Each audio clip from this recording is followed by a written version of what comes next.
Bien, pues buenos días. Mi nombre es José Luis Carballo. Soy profesor titular del Departamento de Psicología de la Salud de la Universidad Miguel Hernández de Elche y soy miembro del grupo de investigación número 15 de ISABIAL, el grupo de investigación en psicología hospitalaria que dirige el doctor Carlos van der Hosta. El objetivo de la charla de hoy, o de lo que voy a presentar, es presentar una de las líneas de investigación dentro del grupo, una línea de investigación basada en la prevención indicada y selectiva en el caso del consumo de alcohol y otras sustancias que desarrollamos desde la universidad, en este caso desde el Centro de Psicología Aplicada, desde la Unidad de Conductas Adictivas e Intervención Breve, donde tenemos un proyecto de investigación que lleva por título Intervención Breve para el consumo de alcohol en el contexto educativo, con las siglas de Prevenalc. Este proyecto viene de otro proyecto más amplio que desarrollamos hace unos años, en el que lo que hacíamos era evaluar la eficacia de un programa de intervención breve, pero en población adulta dentro de del servicio de atención primaria.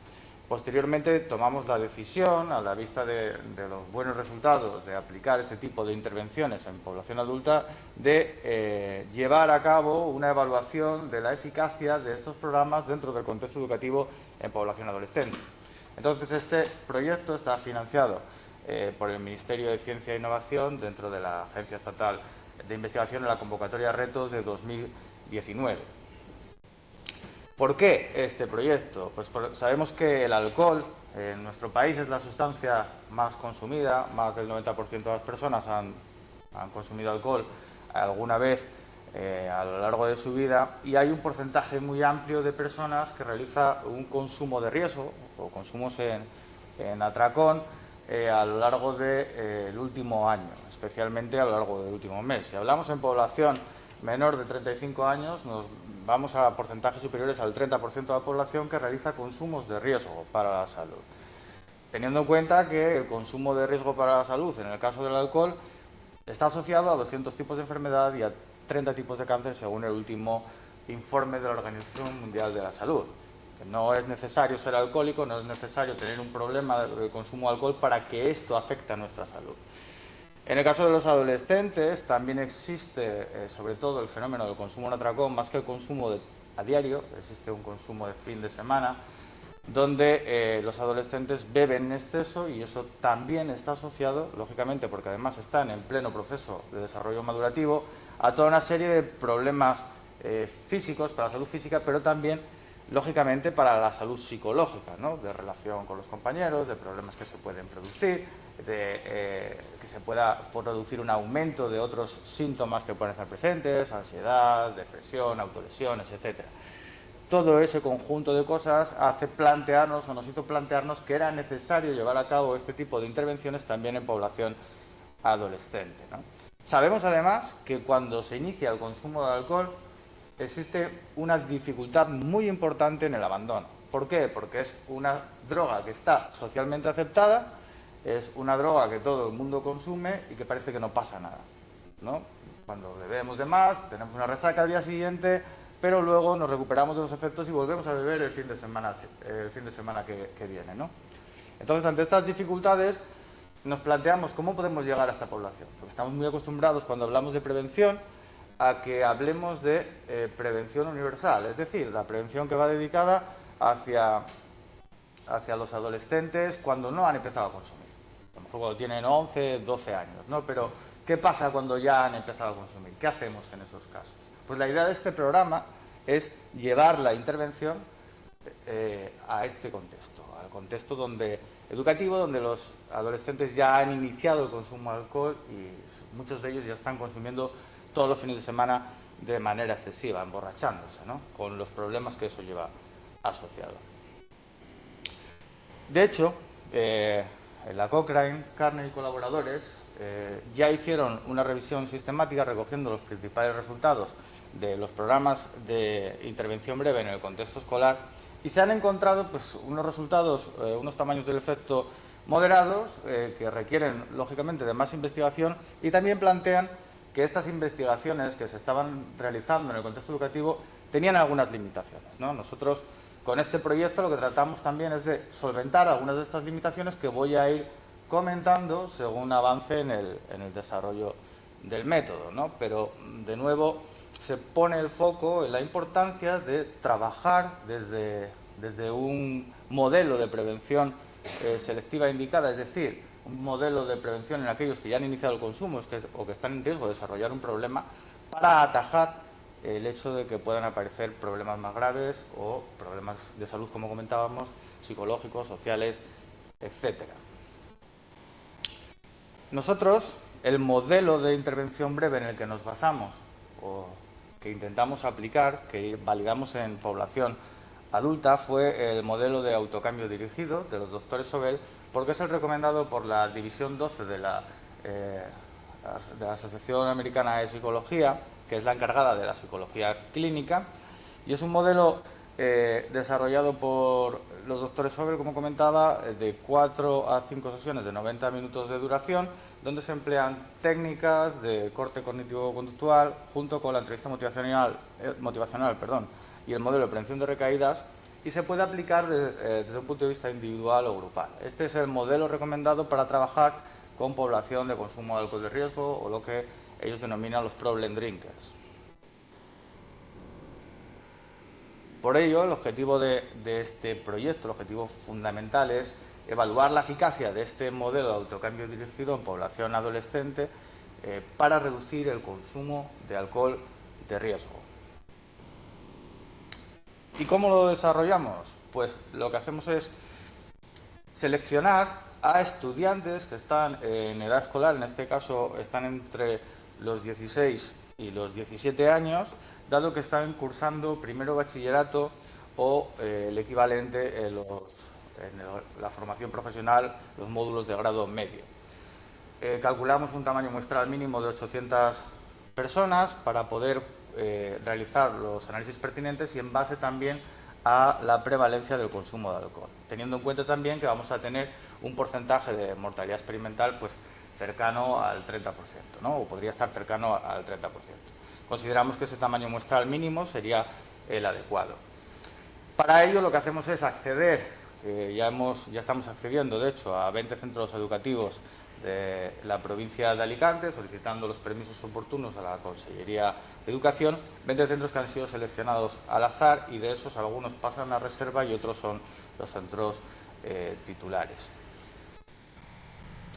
Además, como criterio de inclusión, además de que los chavales estén a favor, o consientan participar, que sus familias también estén informadas y consientan que los chavales participen, y que sean consumidores de alcohol, entendiendo por consumidores de alcohol en este caso que hayan consumido al menos una vez al mes en los últimos 3 meses. Es decir, que hayan consumido 3 veces en los últimos 3 meses alcohol, ¿vale? A partir de ahí ya no estamos valorando si es un consumo en atracón o no, ya suponemos que puede serlo, sino que haya habido 3 consumos, y luego ya hacemos las evaluaciones para ver qué tipo de consumo se ha hecho. Utilizamos un diseño experimental de grupos al azar con medidas pre y post test. En este sentido tenemos 2 condiciones, la condición experimental y la condición control. Y aquí intentamos hacer 2 cosas, solucionar 2 de las limitaciones que la revisión sistemática de Carney, que planteaba antes de la Cochrane, señalaba, ¿no? Por un lado, señalaba que este tipo de estudios a veces no utilizan una metodología experimental. Nosotros sí la estamos utilizando, estamos haciendo una selección aleatoria de participantes. Además, también señalaban que es importante que las personas que evalúen y las personas que hagan la intervención sean personas diferentes. Nosotros también cumplimos con este criterio, es decir, a evaluar a los centros, hacer la evaluación inicial y las evaluaciones de seguimiento van unas personas, mientras que para aplicar las intervenciones las están aplicando terapeutas diferentes. Por lo tanto, tenemos también, o estamos intentando respetar una metodología de doble ciego, ¿vale? Los participantes no saben si están en la condición control experimental, y los terapeutas tampoco saben si están aplicando la condición experimental y control. Saben que están aplicando un programa para reducir el consumo de alcohol. El objetivo sí lo conocen.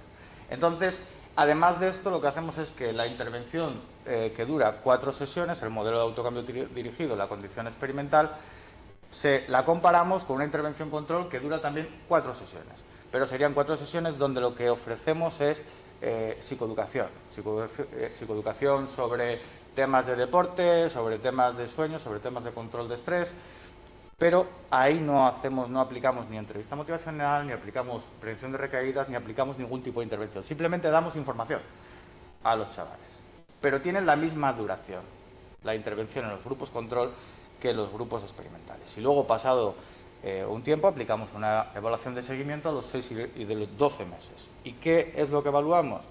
Pues evaluamos la historia de uso de drogas, evaluamos también con autorregistros el consumo de alcohol y el número de borracheras, evaluamos la presencia de problemas asociados al consumo de alcohol y también al consumo de cannabis, evaluamos la gravedad percibida del problema, la autoeficacia, es decir, la capacidad que ellos sienten de resistirse al consumo de alcohol en determinadas situaciones, evaluamos también cuál es su objetivo a la hora de dejar de consumir, si quieren pasar a la abstinencia total o a reducir el consumo. Evaluamos también otras variables que creemos que pueden afectar o que pueden mediar dentro de los resultados, como el sueño, dentro del sueño, la calidad de sueño, insomnio, etcétera. Y también evaluamos el uso de móvil, el uso de otras tecnologías y la impulsividad, variables relacionadas con la impulsividad y con el valor de reforzamiento del consumo de alcohol. Es una línea también novedosa dentro de este contexto, ¿no? Y que consideramos que puede verse y que puede estar afectando al inicio y al mantenimiento del consumo de alcohol.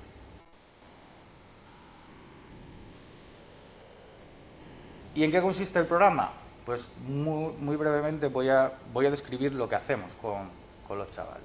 Nosotros vamos a los centros durante 4 sesiones y en esas 4 sesiones pues hacemos algunas tareas que se han visto que funcionan a la hora de reducir el consumo de alcohol, ¿no? En una primera sesión intentamos trabajar sobre información, darles feedback sobre lo que es normal y lo que no es normal en el consumo de alcohol, porque la percepción normativa que los adolescentes tienen sobre el consumo de alcohol es que todo el mundo bebe, que todo el mundo bebe mucho y se emborracha todos los fines de semana. Tenemos que ver que eso no es así, que eso es un porcentaje de la población y que ellos reciban feedback de lo que están bebiendo y lo que no beben, porque muchas veces tampoco saben lo que ellos beben, no saben tampoco qué es y qué no es el consumo de riesgo.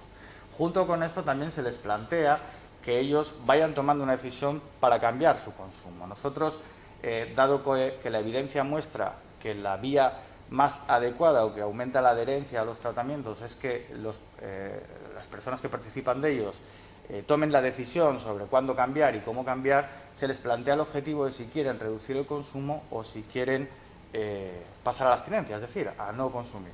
El objetivo final de este tipo de intervenciones siempre debería ser la abstinencia, pero se hace a través de un cambio progresivo, iniciándolo con un consumo moderado, ¿no? Entonces se les plantea esta situación para ir cambiando un poco esa resistencia que normalmente tiene las personas que están consumiendo alcohol, que no presentan en principio o no creen presentar ningún problema, y que alguien les llega y les dice, oye, que tienes que cambiar tu consumo de alcohol.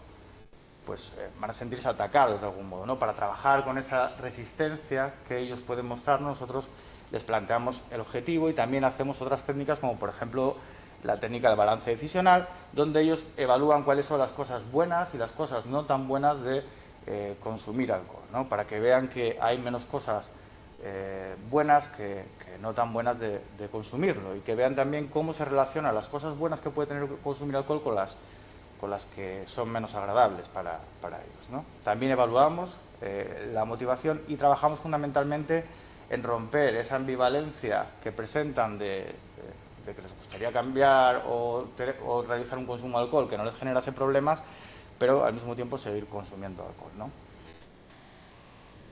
En una segunda sesión lo que vamos a trabajar son situaciones de riesgo, donde se les plantea que ellos nos expliquen cuáles son aquellas situaciones donde es más probable que beban alcohol y que lo hagan de una forma detallada.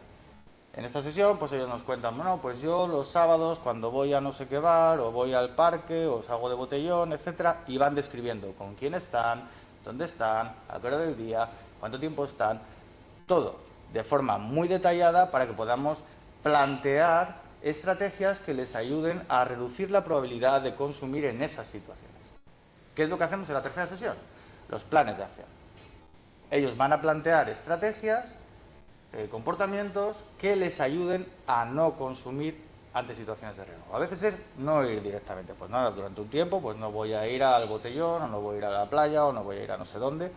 En otras ocasiones puede ser pues voy a salir, pero en lugar de tomarme una copa voy a tomar solamente Coca-Cola, voy a hacer como que me pongo ron pero no me lo pongo, porque claro, se ven afectados entre otras cosas por la presión del grupo y otras situaciones que para ellos pues son desagradables. Ellos quieren estar de fiesta, quieren salir con sus amigos y quieren parecer normales, entre comillas, entendiendo como normal en este caso que están bebiendo. Entonces a veces fingen que beben para no beber, ¿no? Son estrategias o planes de acción que se pueden plantear en estas situaciones.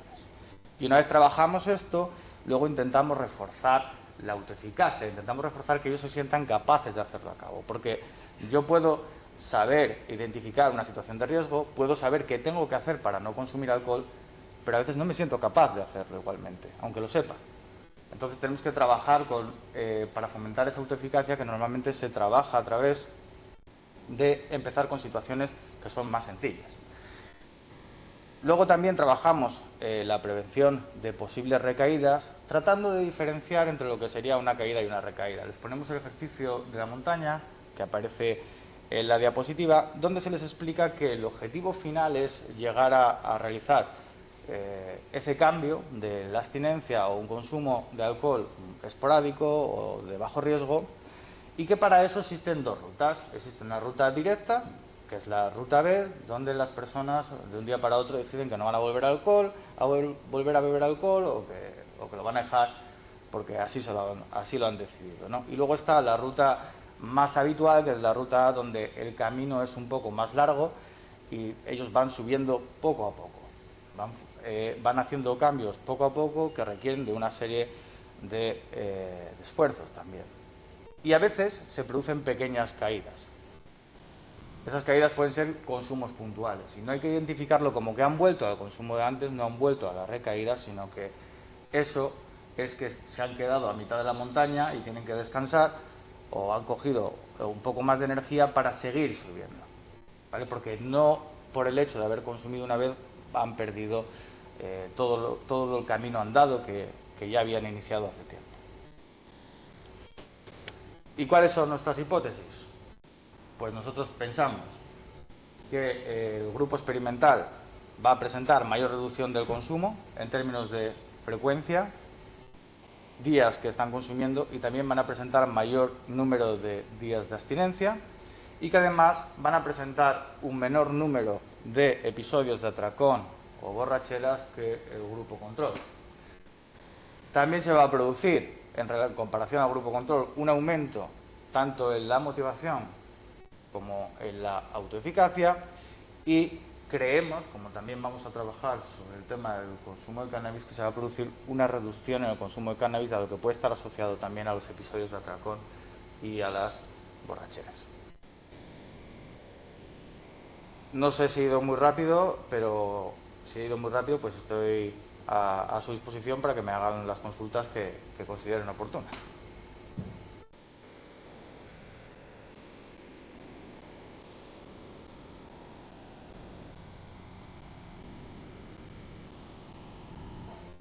Sí. No, de los 800 que habéis calculado es la población que vais a llevar, que pueden ser tanto consumidores como no consumidores. No, tienen que cumplir con el criterio de ser consumidores de alcohol. Nosotros llegamos a mucha más gente, lógicamente. Son 800 personas que cumplan con los criterios de inclusión. Es decir, que tengan la autorización y que además consuman alcohol. Y también que no cumplan con otros criterios de exclusión, como por ejemplo que presenten alguna patología mental grave que les impida participar, o que presenten algún trastorno psicológico importante que tampoco les permita participar, o incluso que presenten adicción a otras sustancias. No sé por el screening que...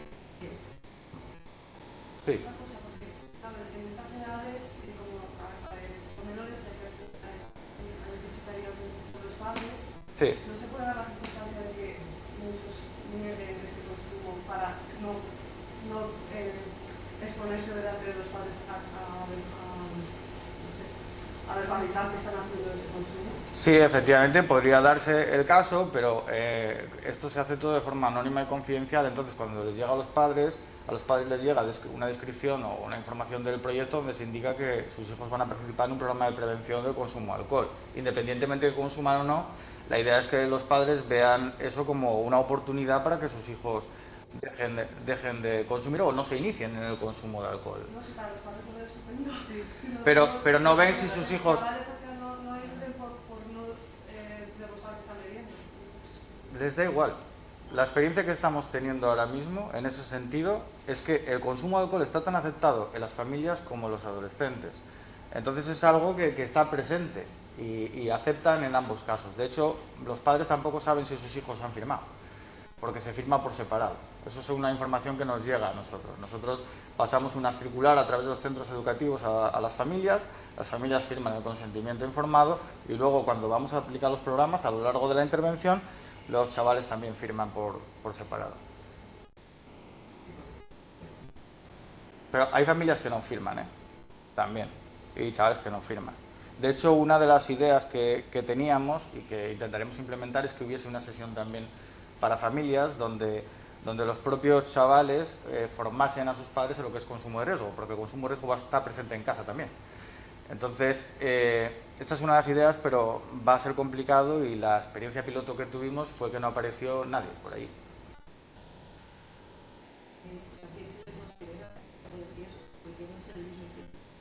Vale, en el caso de los adultos, el consumo de riesgo, aunque los últimos estudios están señalando que una única unidad de bebida estándar al día ya sería consumo de riesgo, entendiendo por una unidad de bebida estándar una cerveza, un quinto de cerveza o una copa de vino, ¿vale? Una copa, por ejemplo, un combinado, un ron cola serían 2 unidades de bebida estándar, pues los últimos estudios señalan que una única unidad de bebida estándar ya genera problemas de salud. Sin embargo, los límites que estableció la Organización Mundial de la Salud y que sigue manteniendo a día de hoy, aunque están en periodo de cambio, es, en el caso de los hombres, 3 unidades de bebida estándar máximo al día, descansando al menos un día, y en el caso de las mujeres 2 unidades de bebida estándar máximo al día, descansando también al menos un día. Es decir, en el caso de los hombres serían 3 por 6, 18 unidades de bebida estándar a la semana, y en el caso de las mujeres serían 2 por 6, 12 unidades de bebida estándar a la semana, más o menos, ¿vale?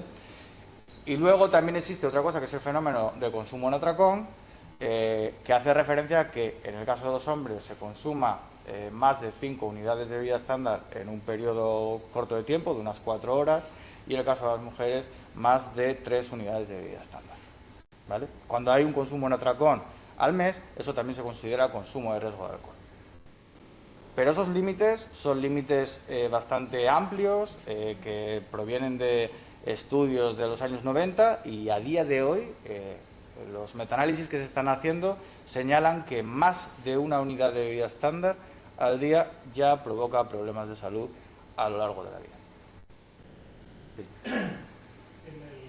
En la selección de participantes, sí, padres o hijos, puede que haya varios puntos, como decía Cristina, de sesgo en la selección. Sí.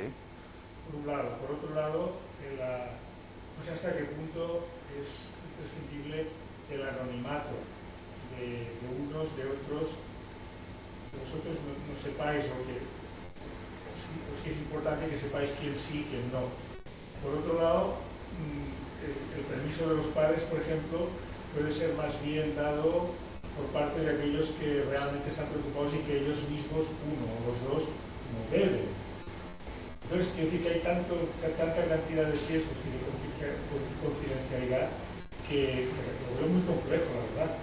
Sí, lo que pasa es que estamos hablando de que el porcentaje de personas que dicen que no quieren que sus hijos participen, a lo mejor es del 0,5%.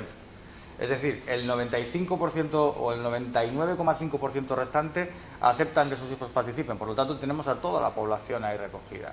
Luego, nosotros no sabemos, nosotros como investigadores sí que sabemos quién ha firmado el consentimiento y quién no, pero luego no se identifica a cada participante con un código aleatorio que no nos permite relacionar Sí que podemos saber quién ha firmado, quién va a aceptar participar, pero luego todos los datos de consumo y todos los datos que se vayan a recoger en el proyecto son confidenciales y están anonimizados a través de un código aleatorio. Entonces, esos sesgos que efectivamente pueden existir cuando hacemos investigación con personas, siempre está el sesgo de si aceptan, de si no aceptan, de si estamos cogiendo a los que realmente no tienen problemas o no. En este caso, los tenemos bastante controlados y la mayor parte de la gente acepta participar sin problemas. Los que no aceptan, pues a lo mejor es porque deben o a lo mejor porque no lo sabemos. No podemos tampoco hacer una evaluación de esos casos porque no aceptan participar. Yo no puedo recoger datos de quien no acepte. Entonces en ese momento ya no los puedo manejar. Pero ese sesgo ya le digo que como mucho estará en torno al 0,05%, no más. No, ya lo entiendo, pero por ejemplo, aunque de forma anónima se sabe el porcentaje de consumo de alcohol en esta familia. No estamos recogiendo el consumo de alcohol en las familias. No es una variable interesante, pero no es el objetivo de este proyecto. Incluso aunque hagamos la sesión con familias, no recogeríamos el porcentaje de alcohol de la familia. Luego la otra cosa es que también, igual como ocurre en otras circunstancias clínicas, el que consume alcohol miente mucho. Siempre, por supuesto, claro. Entonces, generalmente el consumo de alcohol es superior a lo que se confiesa. Sí, lo que pasa es que nosotros eso lo entendemos y eso puede ser algo que aparezca. Sin embargo, una cosa que sorprende es que los chavales, cuando están en grupo, precisamente por el hecho de la presión de grupo, etcétera, incluso pueden mentir con que estén consumiendo más de lo que hacen realmente. Que haya un sesgo hacia arriba y que ellos estén mostrando un consumo incluso superior al que realmente luego puede haber. Entonces, lo ideal sería, lógicamente, en cualquier estudio que trabajamos en adicciones, tener muestras o tener informes de colaterales que intentamos recogerlo entre los distintos chavales, o tener pruebas bioquímicas que contrasten o que recojan el consumo. Pero en este caso, como se trata de alcohol, lo ideal sería cogerles en el momento y hacerles soplar, por ejemplo. No. Tienes la opción en orina 3 días después. O la opción en orina 3 días después. Serían opciones, pero claro, estamos hablando de una muestra y el plan, la Agencia Estatal de Investigación nos ha dado poco dinero. No nos ha dado para eso. Ya que nos da para ir a los institutos en coche. Pero es muy interesante, efectivamente, cuando trabajamos con cualquier consumo, cualquier sustancia psicoactiva, que haya algún tipo de contrastación. Probablemente esto sea por la gente que nos dice, ¿verdad? El digestivo y el Los mayores dicen como cosacos. Sí, no, los mayores, la respuesta clave es cuánto consumes lo normal. Y no hay mayor indagación, no hay mayor prueba, y detectar consumos es muchas veces complicado. A veces aparece pues en una analítica de sangre, marcadores hepáticos, la gamma GT y demás. Ahí se puede empezar a sospechar que hay un consumo mayor a lo normal, pero es verdad que la respuesta es lo normal. Sí, y no lo sacas de ahí. Fines de semana. Consumo y fines de semana. O fin de semana. Te quedas así, no sé si es que yo soy normal, pero es normal.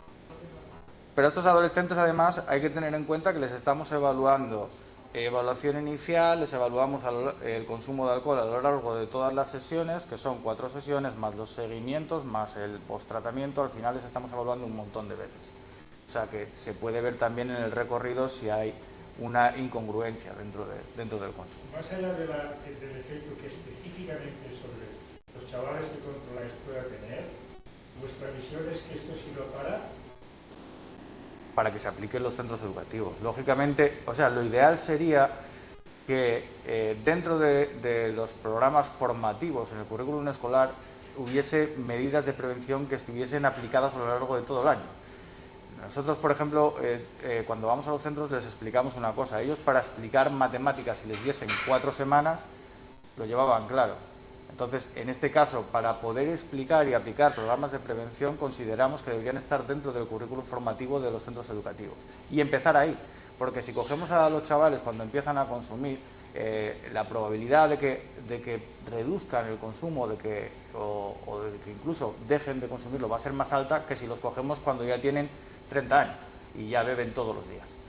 Entonces, la idea es trabajar desde un enfoque preventivo y que la prevención esté incrustada o incluida dentro del propio currículum escolar, porque es muy difícil para nosotros, pero estamos proponiendo una herramienta de únicamente 4 sesiones para que sea lo más eficiente posible.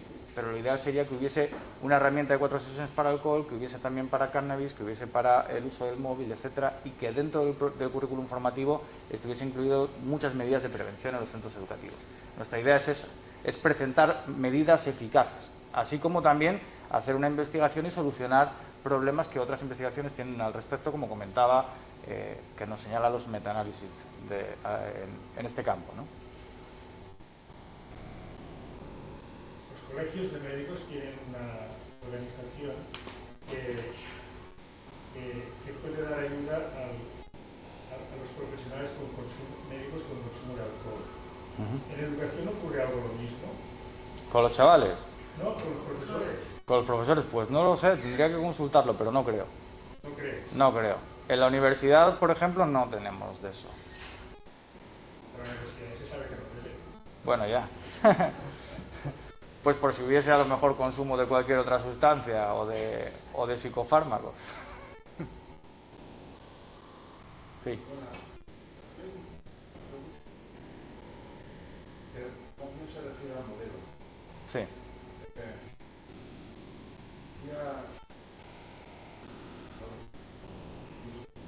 Las personas no hacen las cosas por lo que. Sí. La pregunta sería, ¿cuál se supone o qué es lo que se supone que les va a pasar una vez pasado que va a impedir que puedan? ¿Cuáles son los cambios? Sí. Las recompensas de la bebida están ahí. Están ahí y van a seguir estando ahí. Efectivamente. La chica va a salir un fin de semana y va a estar ahí.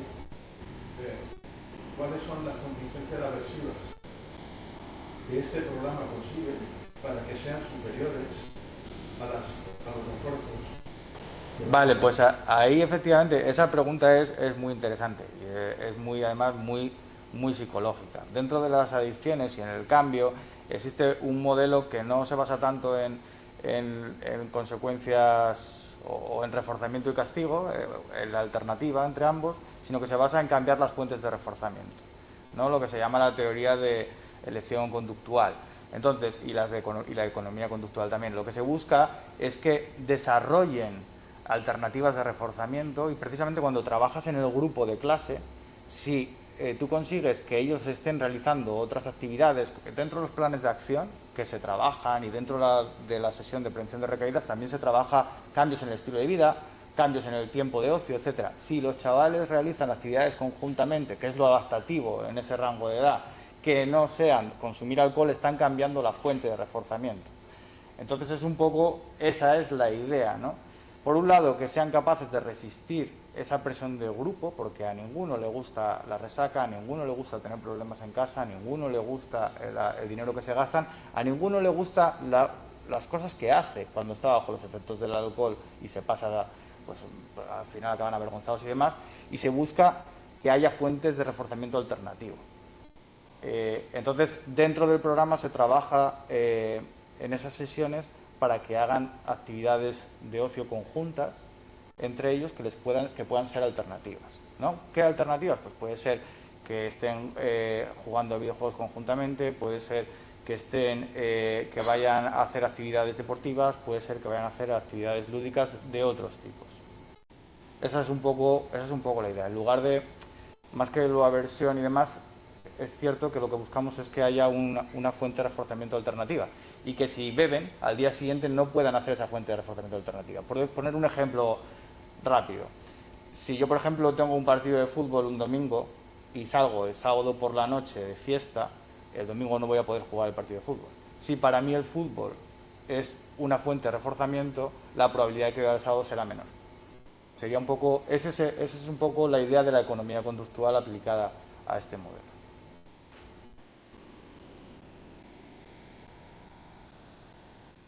No sabía yo que me iban a poner tanto examen hoy aquí en el, en el grupo, que estoy encantado, porque todas estas cosas van a ayudarnos a mejorar mucho el proyecto, y agradezco muchísimo el feedback que me estáis dando, por supuesto. El proyecto está en marcha ya.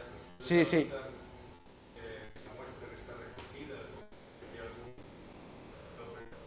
Resultados preliminares yo no me voy a aventurar a darlos, entre otras cosas porque desde un nivel así científico no me gusta sin tener cosas cerradas y sin tener los datos bien analizados, ¿vale? Lo que sí que puedo decir es que el proyecto está en marcha hicimos unos estudios piloto en el mes de octubre-noviembre y ahora estamos con los centros, ya que se han levantado las restricciones en los centros educativos y que han vuelto los chavales a clase con normalidad, y estamos ya en 4 centros, ¿vale? 2 experimental y 2 control. Y lo que sí que puedo decir es que el consumo de alcohol ha aumentado en relación a antes de la pandemia. Y esto es una cosa que vamos a ver en los próximos informes del Plan Nacional sobre Drogas. Lo que se encontró fue que justo durante la pandemia se redujo el consumo de alcohol, algo que es lógico, que justo al finalizar la pandemia el consumo de alcohol estaba en unos niveles parecidos, pero una vez que se han levantado restricciones y demás, ha aumentado el consumo de alcohol. Una cosa que nos estamos encontrando en los centros, que es una señal operativa de que ha aumentado el consumo de alcohol y de otras sustancias, es que no les da tiempo a veces a rellenar los instrumentos. No les da tiempo a contestar, porque han consumido tantas cosas y tanta cantidad que no les da tiempo. Y eso antes no nos pasaba. Y creo que lo que nos vamos a encontrar es que va a haber un consumo mayor. Luego vamos a ver si funciona o no funciona y demás, porque todavía se están aplicando intervenciones. Por eso no me aventuro a dar así ningún plan. Pero no va a haber un consumo mayor a pesar de la intervención. No, de inicio. Nosotros partíamos de una prevalencia de atracones del 20 y pico %, y yo creo que nos vamos a encontrar con una prevalencia de atracones del 40%. O sea que estamos entrando a trabajar en un grupo complejo, ¿no? De hecho vamos a llegar a los 800 fácil. Cosa que cuando empezamos el proyecto en 2019, prepandemia, cuando lo solicitamos, los datos eran otros. Y esto es algo que tenemos que tener en cuenta. Pero estaré encantado de exponer los datos cuando tengamos donde consideréis.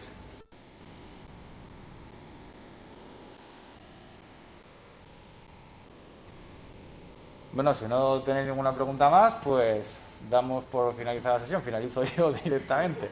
¿Vale? Muchas gracias.